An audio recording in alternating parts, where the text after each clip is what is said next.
एक गांव में एक चुड़ैल का साया था जिससे उस गांव के लोगों की जिंदगी ही बदल गई। आइए देखते हैं कि गांव के लोगों के साथ क्या हुआ था। एक दिन गांव की 3 औरतें, जिनका नाम श्यामा, रूपा और सपना होता है, आपस में बैठकर बातें कर रही होती हैं। अरे रूपा बहन, मैं तुम्हें क्या बताऊं, मेरी सास ने तो मेरा दिमाग खराब कर रखा है। अगर मेरा बस चले तो मैं उसकी जान ही ले लूं। अरे क्या हुआ श्यामा बहन, इतना गुस्से में क्यों हो? शांति मौसी ने क्या कर दिया? हाँ तुम घर में अकेली हो ना, इसीलिए इतने मजे से रहती हो। हमसे पूछो जिनकी सास है, एक तो खाती हैं इतना, रोटी बना बना कर मेरे तो हाथ ही थक जाते हैं, ऊपर से हर काम में कमियां निकालती हैं। सही कह रही हो श्यामा बहन, मेरी कहानी भी कुछ कुछ तुम्हारी तरह ही है। मैं तो जरा सा अपने मर्द के साथ बैठ क्या जाऊं, पता नहीं कहां से बुढ़िया को खबर मिल जाती है, वहीं आकर सर पर खड़ी हो जाती है।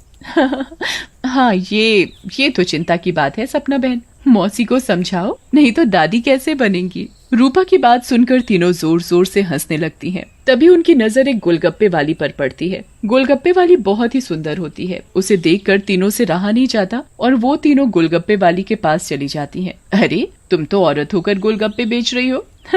ये तो पहली बार देखा है। अरे तो बहन, इसमें बुराई क्या है, कौनो गलत काम थोड़ी ना कर रहे हैं, मेहनत कर रहे हैं। वैसे आप लोग खाओगे गोलगप्पे? बातें तो बहुत अच्छी बनाती हो, चलो देखते हैं गोलगप्पे कैसे हैं। उसके बाद श्यामा और सपना दोनों गोलगप्पे खाने लगती हैं और रूपा वहीं खड़ी हो जाती है। रूपा को ऐसे खड़े देख गोलगप्पे वाली बोलती है, अरे बहन, आप नहीं खा रही गोलगप्पे? क्या हुआ, कहीं आपको अपने फिगर खराब होने का डर लग रहा है क्या? अरे नहीं नहीं, ऐसी बात नहीं है, मैं बस बाहर का सामान कम खाती हूँ और कोई बात नहीं, इन दोनों को खाने दो। श्यामा और सपना गोलगप्पा खाने के बाद बोलती हैं, अरे वाह गोलगप्पे वाली, क्या गोलगप्पे हैं, मुंह से तो स्वाद ही नहीं जा रहा, मजा आ गया। ऐसे गोलगप्पे मैंने जिंदगी में कभी नहीं खाए, तुम तो रोज आया करो, मैं तो रोज ही खाऊंगी। हाँ हाँ हाँ बहन जी, ये भी कहने की बात है, अब तो मैं रोज ही आया करूंगी, नया नया काम जो खोला है। उसके बाद वो गोलगप्पे वाली वहां से चली जाती है और वो तीनों औरतें भी अपने अपने घर चली जाती हैं। अगली सुबह रूपा पानी भरने के लिए कुएं पर जाती है। वहाँ औरतें आपस में बातें कर रही होती हैं। अरे रूपा बहन, पता है तुम्हें श्यामा और सपना कहाँ है? कहाँ है मतलब? अरे अपने घर पर होंगी और कहाँ? आहा, अरे नहीं रूपा बहन, वो दोनों अपने घरों से गायब हैं। कोई कह रहा था कि उनका चक्कर चल रहा था मर्दों के साथ और उन्हीं के साथ घर छोड़कर भाग गई हैं। बेचारे उन दोनों के पति। रूपा को ये बात सुनकर बहुत गुस्सा आता है और वो बोलती है, तुम्हें शर्म आनी चाहिए, औरत होकर औरतों के बारे में ऐसी बातें करते हो। ऐसा कहकर रूपा वहाँ से चली जाती है। शाम को वही गोलगप्पे वाली गांव में फिर से आती है।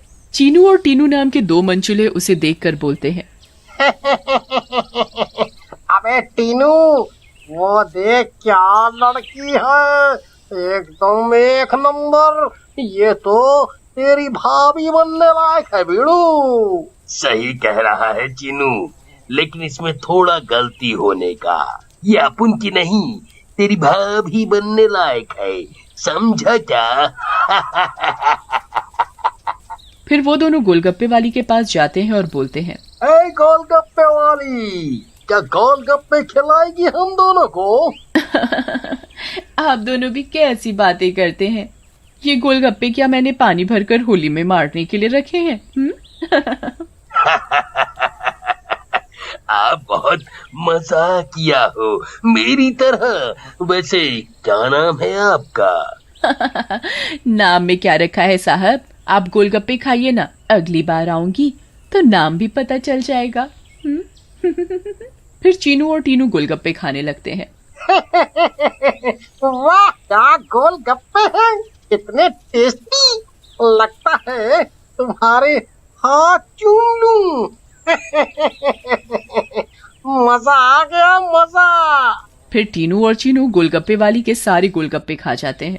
अरे आप दोनों तो बहुत सारे गोलगप्पे खा गए, कहीं आपका पेट ना खराब हो जाए। कुछ नहीं होगा हम दोनों को, हम दोनों का बॉडी एकदम स्टील के माफिक है। वैसे कल आएंगी आप यहाँ?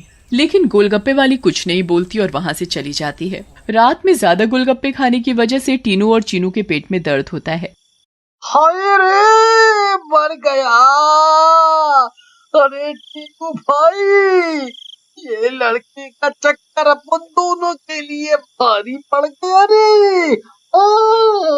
बहुत तेज दर्द हो रहा है पेट में। सही बोल रहा है भाई, अपन के पेट में भी बहुत गुड़गुड़ गुड़गुड़ सा हो रहा है और टॉयलेट तो कई बार होकर आया।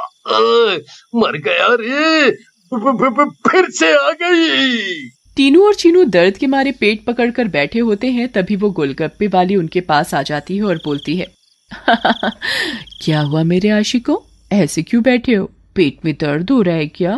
तुम्हें पता था क्या मिलाया है तुमने इसमें, बताओ।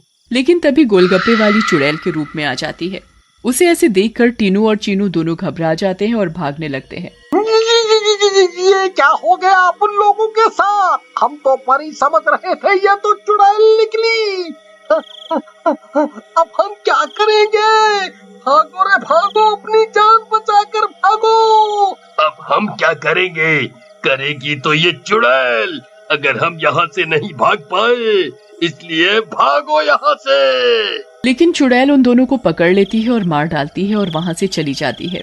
इसके बाद तो मानो ये रोज की बात हो जाती है। रोज वो चुड़ैल गोलगप्पे वाली बनकर आती और गोलगप्पे खिलाकर रात में लोगों को मार डालती। इन सब से गांव वाले बहुत परेशान हो जाते हैं और एक दिन पंचायत बिठाते हैं। पंचायत में रूपा भी जाती है। अरे भाइयों, गांव संकट में है, हम सबको मिलकर इस समस्या का समाधान निकालना पड़ेगा, नहीं तो एक एक करके पूरा गांव ही खाली हो जाएगा। तभी रूपा का पति दीनू बोलता है, लेकिन सरपंच जी, हमें तो कुछ पता नहीं है कि ये सब कौन कर रहा है, या लोग अपने आप घर छोड़कर जा रहे हैं। सही कह रहे हो दीनू बेटा, लेकिन हम ऐसे शांत तो नहीं बैठ सकते और अपने गांव वालों को जाने नहीं दे सकते। हमें कुछ तो करना ही होगा। हाँ। फिर पंचायत में कोई भी फैसला न निकलने पर सभी गांव वाले अपने अपने घर चले जाते हैं। उसी दिन दोपहर में चुड़ैल फिर से गोलगप्पे वाली का भेष बदल कर गाँव में आती है।